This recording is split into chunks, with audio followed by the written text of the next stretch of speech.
And today she will speak about the characterization of the bacterial fecal microbiota before clinical signs of swine dysentery. So you can start.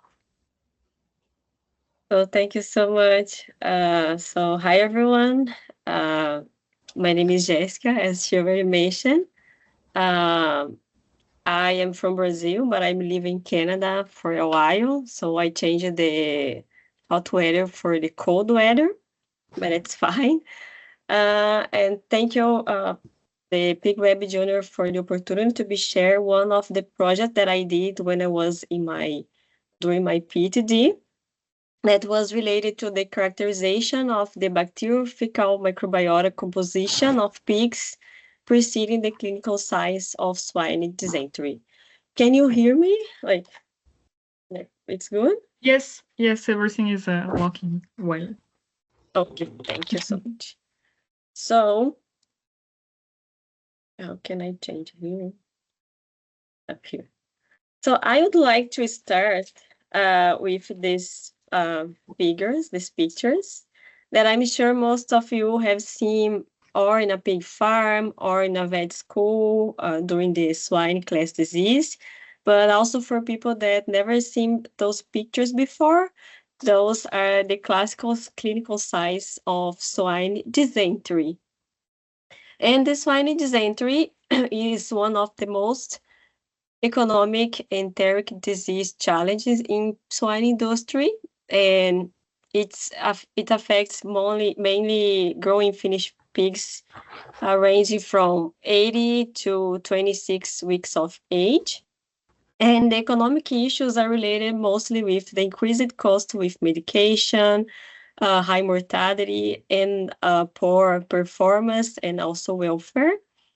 And although there's a lot of effort in developing vaccines against the disease, in practice, they are often controlled and treated using antimicrobial therapy because there is no until now, there's no commercial vaccine available.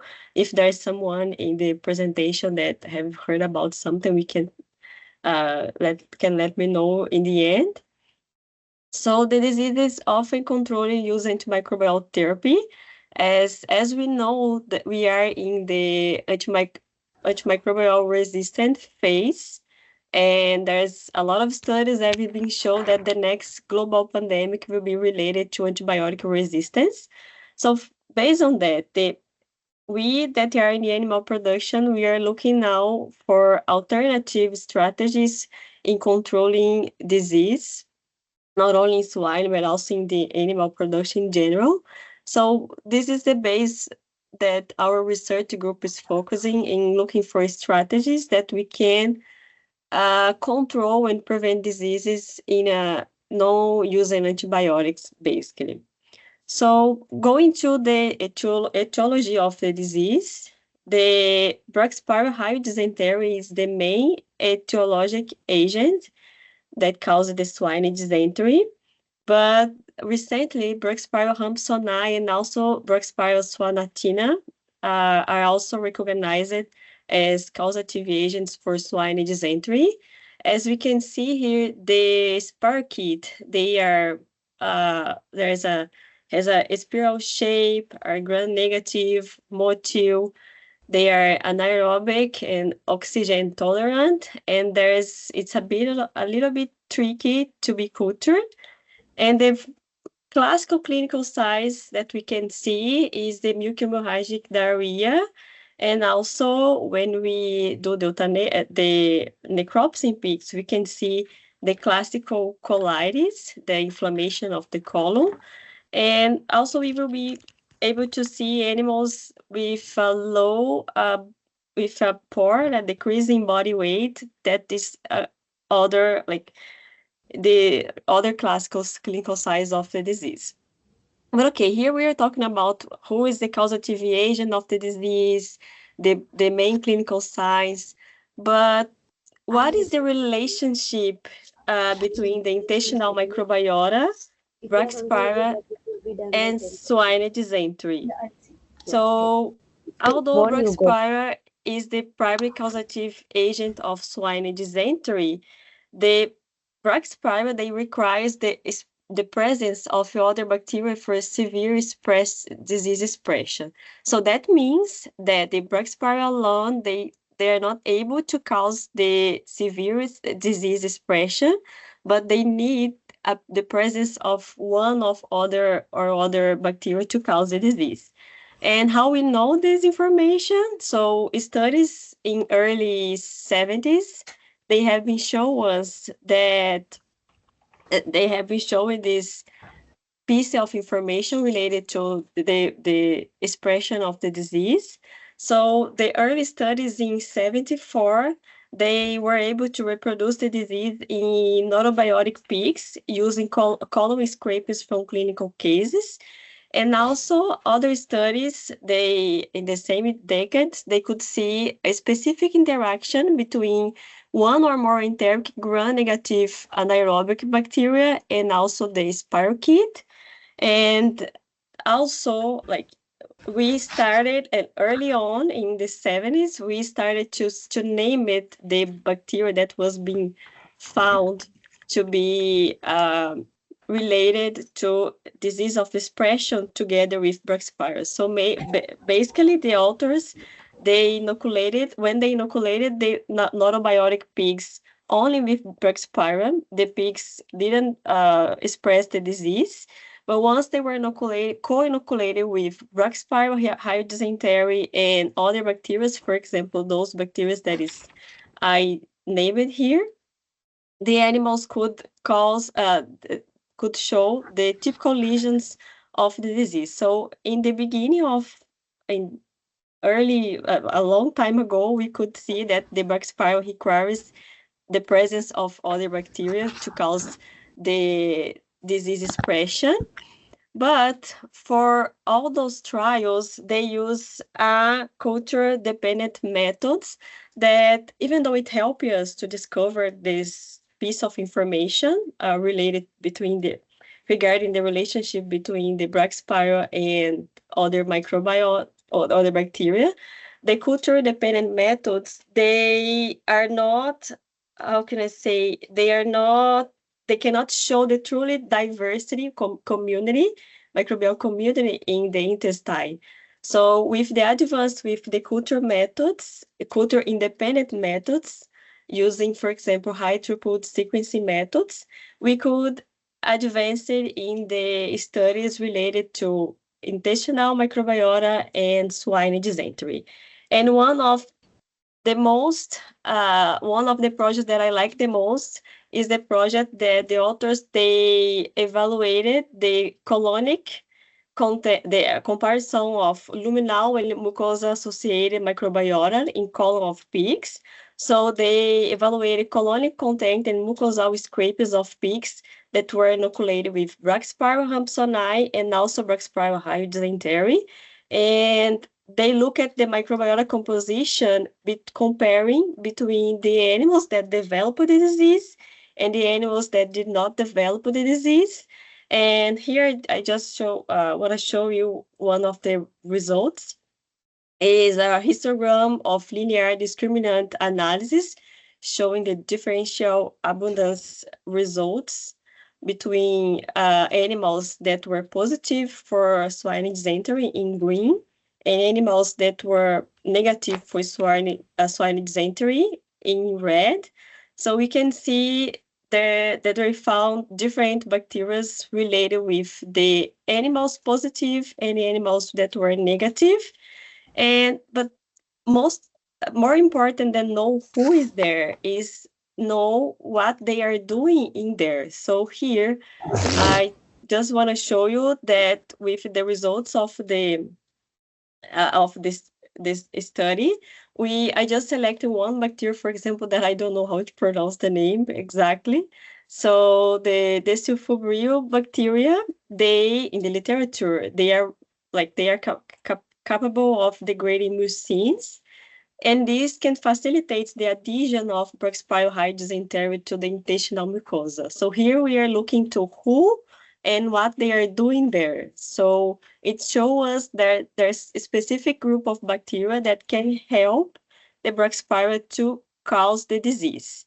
So based with the results of this project, we can conclude that the colonic microbial community, they changed following the development of swine dysentery. So until now, we have the information that the Braxpira hive dysentery requires the presence of other microbial of bacteria to cause the disease. And also we know that the colonic microbial community changes after the development of the disease. But what remains unclear for us is what happens in the intestinal microbiota immediately before the clinical signs of swine dysentery. So what happens 24 and 48 hours before the animals express the clinical signs of mucodiarrhea? So based on this question, that was I did on my PhD, one of my projects. So we working in trying to characterize the bacteriofecal microbiota composition of pigs preceding the clinical signs of swine dysentery. So to answer this question, what we did, so we had in total 60 fecal samples that were collected from 15 pigs that we call contact pigs. The pigs were ranging from 9 to 10 weeks old, and the contact pigs, they were exposed to the cedar pigs. So basically what we did was we inoculated the cedar pigs intragastrically 3 times with 100 microliters of Braxpira hive dysentery G44. And once the animals, they developed the disease, they had the classical mucohemorrhagic diarrhea, we reintroducing them to the pens with the contact pigs, and after we made the fecal sample collection. So for this study specifically, we choose 4 time points to analyze the data. So we collect the samples 1 day after contact with the cedar pigs, that was considered day 0, 2 days before the observation of mucohemorrhagic diarrhea, 1 day before observation of mucohemorrhagic diarrhea, and the day when pigs develop the mucohemorrhagic diarrhea. I'm not going too deep to the analysis, but basically what we did, we extracted the DNA from the feces, and we used the CPN60 gene for amplification as a universal target barcode region for amplification and purification. So after we did the PCR and the samples, all the sample sequencing was carried out on an Illumina platform before the bioinformatic analysis. So I want to focus in few results of the project, and one of them is related to alpha diversity, that are the diversity that is within each day, each treatment.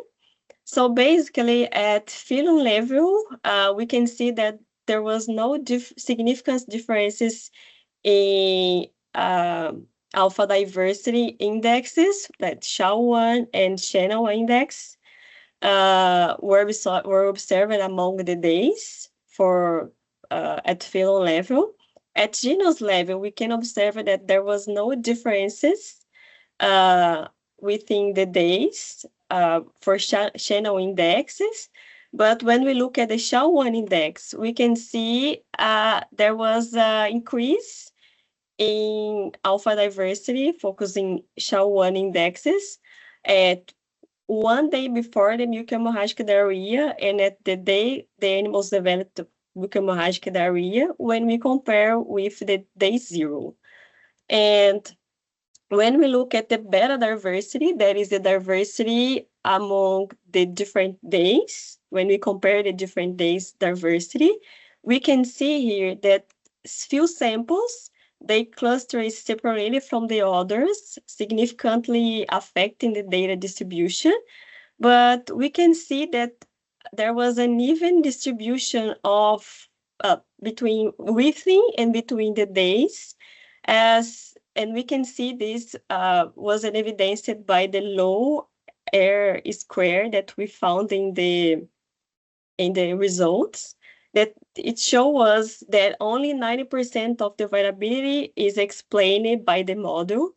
So what we think related to both alpha and beta diversity results is that it's expected that we couldn't find a very different statistical significance, because there was a very short period between the clinical, like the day 24 and 48 days, and the clinical disease, and is likely to contribute to the lack of differences between those parameters.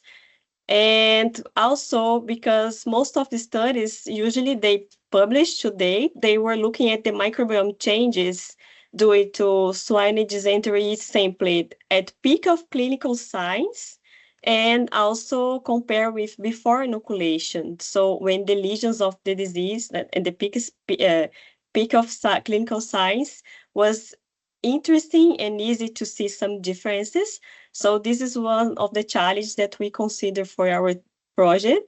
So even though we wanted to look at this 2 days preceding the clinical signs of swine dysentery, this also can be could help with the lack of statistical significance for alpha and beta diversity. When we look at the differential abundance analysis, this analysis is one of I like the most. We are comparing here the differential abundance analysis between 48 hours and when the animals developed the mucohemorrhagic diarrhea. And we can see that was a higher abundance of Eubacterium brachy in green, and a low abundance of three amplicon sequence variants at species level 2 days before the animals developed the clinical signs of swine dysentery, compared with the days the animals developed the mucohemorrhagic diarrhea. And the same happens 1 day before the observation of clinical signs for swine dysentery. So we can observe that there was a decrease in abundance for Alistippus dispar, for example, 1 day before the observation of clinical signs, compared with the day the animals developed the mucohemorrhagic diarrhea. So I'm not going to go into each bacteria that we found, what they do exactly, but for example, Alistippus dispar was found to be increase in colonic samples from humans that had some colitis, and also in mice that was like that didn't have any anti-inflammatory cytokines. So what we can conclude related to this data, that this bacteria that I selected here in red, we suggest that they were related to be helping the Brachyspira to cause a disease, and the opposite for the bacteria that is in green, that is more related, could be suggesting to be related to be probably a potential protective against Brachyspira high dysentery. So what we can conclude from our trials is that the fecal microbial communities preceding the clinical signs of swine dysentery, they differ from when the pigs develop mucohemorrhagic diarrhea. So there is a difference 48 hours and 24 hours before the pigs developed mucohemorrhagic diarrhea. So specific species were affected. So for example, as I mentioned before, Eubacterium brachy, that could have a possible protective role for the animals or against Brachyspira high dysentery. And also that we found some species that we suggest that could contribute into the development of swine dysentery. But for us to understand this, so further investigations will be needed on their specific role that can help us to clarify the importance of those specific bacteria and also of other microorganisms in the development of swine dysentery.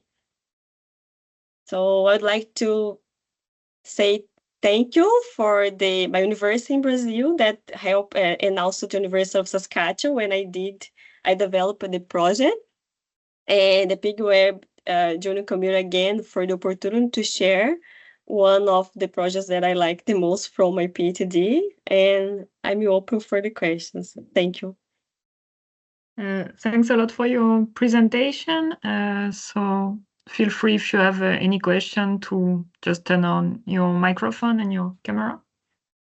Maybe if I can start with a question. At the end of your presentation, you say that you would like to investigate more about the role. So which kind of experiment you would like to perform, or what's your plan now in this project? Well, I don't know if I can say too much right now, but we are looking into this. But especially when we are looking at disease and microbiome, the idea is we need to understand a little bit better of the bacteria that we found or other projects, for example. So we go to the literature to understand what we have related to their role in diseases or not in humans, mice, and other species, for example. So after we go to the literature, we need to go in the practical way. Okay, can we culture those microorganisms? Can we see if in the lab, in vitro trials, if something can happen? And this is the next chapter that we have a trial that is going on right now. And I can't say too much. Mateus is going to kill me if I do it. But we will have results soon next year that we can present. But yeah, basically we need to understand better and work with some bacteria. I'm not talking just about the bacteria that I presented here, but there's others also involved. So basically we need to look at this in vitro and also in vivo trials. Thank you. So then looking forward for the next results. I see that there is a question in the chat from Eric, who asks, do this effect on the microbia affected the animal performance? Hi, Eric, thank you for your question. Specifically in our trial, we didn't look at the performance data. The focus was especially in the understand what was there related to the microbiome. But so I can tell you that on our trial we see some difference in performance, but there's a lot of project that we can see that some bacteria that can influence the increased performance or decreased performance. So this is one of the points that we are looking right now in the next project, because it's a very important parameter that we need to analyze, especially if we wanted to apply what we are looking for in the pig farm, right? So yeah, I can say about my project, but there's results, there's research that they looking into the data performance and they could find some differences. Yes, typing. Thank you. Is there any other question from the audience? You can also type in the chat if you prefer. I think Eric is typing. Yes. If I can ask a question in between, what's the aim of the project is to develop like new treatment or new way to cure it? Yes, the idea is like our trial. The idea was to understand the swine dysentery pathogenesis and how the microbiome can interact with the bacteria. And yes, the idea is to look into if we can develop some strategies that we can apply replacing the antibiotics or reducing the use of antibiotics. So yeah, even though looking into intestinal microbiome, it's a very complex. We have differences in everyday changes related to diet and everything, but we can still looking for tools that we can target the swine dysentery disease, for example. Any other question from the audience? Someone is typing. Mm. Do you see the question? Have you seen mixed infection with more than one Brachyspira? Thank you for your question. It's a very interesting question. And no, I mean, since I started work here in University of Saskatchewan, we never did any co-infection between two Braxpiras, for example, Braxpira high dysentery and Braxpira hampsoni. What we have seen, especially the one that I show, is that we inoculated the animals with Braxpira high dysentery and some animals with Braxpira hampsoni. So after they got the results, but I think it's a very interesting topic that we can think about it. Thank you for your question. Oh, then I would like to thank you a lot for your time and your presentation, and wish you a nice day, as it's still the morning for you, and good luck for the rest of your project. Thank you so much for the opportunity. If anyone has any questions, and you can reach me out on LinkedIn. There's my mail, and also I can share my WhatsApp if someone needed. And thank you so much. Thank you. Bye. Bye.